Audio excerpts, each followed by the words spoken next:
j2ee stands for the Java 2 Enterprise Edition.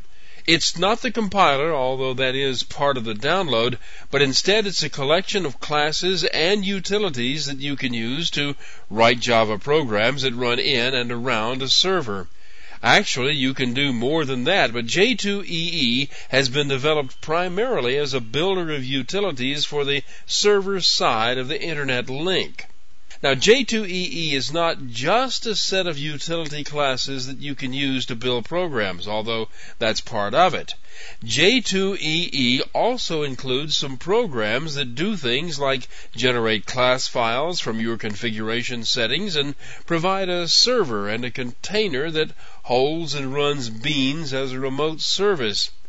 All of these pieces can be utilized to create a networked and tiered application, or a set of networked and tiered applications, to fulfill your requirements. This course is more about the concepts of doing things, but it takes a practical how-to approach of explaining these concepts. Throughout this course, I will be showing you a way to do things, not the way. In almost every case, there are other ways of doing the same things, some of them better, some of them worse. In every case, I'll be showing you what I consider the most straightforward way, the one that's easiest to understand. At least I'll be showing you the one that's the easiest to explain. I can't cover it all in great detail. This is a survey course that covers all the parts of j2ee and how they work. But j2ee is a large subject, so while I cover every part of the subject, I won't be covering any part of it to its fullest. When, for example, I show you the use of some methods in an object, you can be certain there are other methods in that object that are not being covered. The parts I do discuss are covered fairly thoroughly, and you will be able to use them, but there are some details that just don't make the cut. When you finish this course, you will understand j2ee, and you will know how to use it, but you won't be an expert. There are a few things that you'll need to know before you start. To take this course, you should already know how to program in Java.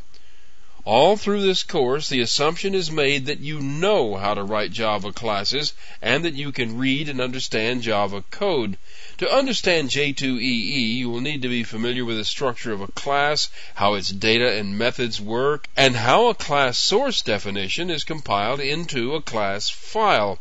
And you should understand how that class definition is loaded and instantiated into an object for execution. You need to know about overriding, overloading, inheritance, abstract classes, static methods, and things like that. You could actually take this course without understanding all of these things, but some of the inner workings will remain a mystery to you. If you know Java, you probably have some experience with HTML, too. It's a relatively simple, non-procedural language, and almost everybody has done something with it at one time or another. That's about all you need to know, is what its purpose is and how it's used to make web pages. You will need to know a little about XML, but only just a little. I can tell you all you need to know right here. At the top of every XML file, there is some strange-looking stuff, and if you don't know what that means, just ignore it. It has to be there, so just copy what you see. An XML file is a collection of tags, like HTML. Each tag has a start and stop that looks like this. In this example, the tag is named Home. The opening of the tag doesn't have a slash. The closing of the tag has a slash. Every opening tag has a closing tag that matches it. You can open and close a tag in a single statement this way if you prefer. This is valid only if there are no values that go in the middle. The tag pairs can be nested inside of other tag pairs. One more thing. A tag can have one or more attribute definitions with it. It's like a Java property, but it goes with a tag. In this example, the person tag has a job attribute. Now, the names of the tags are defined in the dictionary, and the dictionary is named in that stuff at the top. It's up to the program that reads the XML file to figure out whether the tags are correct and what the tags mean. And that's fundamentally all there is to XML, and all you need to know for the XML that's used with j2ee. The only thing it is used for is configuration settings. Many years ago, SQL was devised as an easier way to talk to databases, and it was embedded in the source code of programs. And that's still going on today. It's more dynamic today than it once was. It can now be modified while the program is running. SQL is a command language. Each line begins with the command keyword, and the rest of the line consists of parameter settings for that command keyword.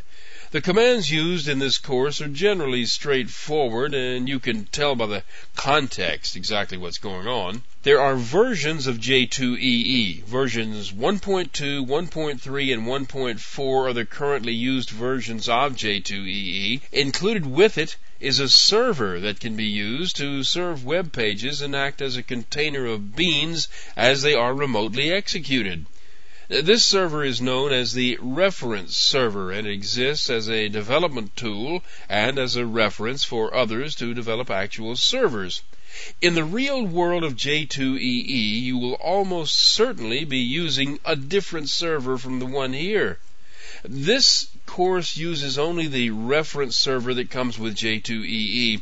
The code is the same, but the deployment of the software into your server and your server's container is going to be different. I use the reference implementation to demonstrate how things are set up and deployed in general, but you'll need to refer to the documentation of the deployment techniques of your own server.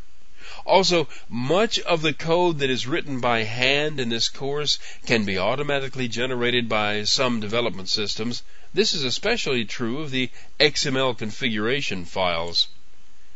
The next lesson begins with the explanation of some of the basic concepts underlying j2ee.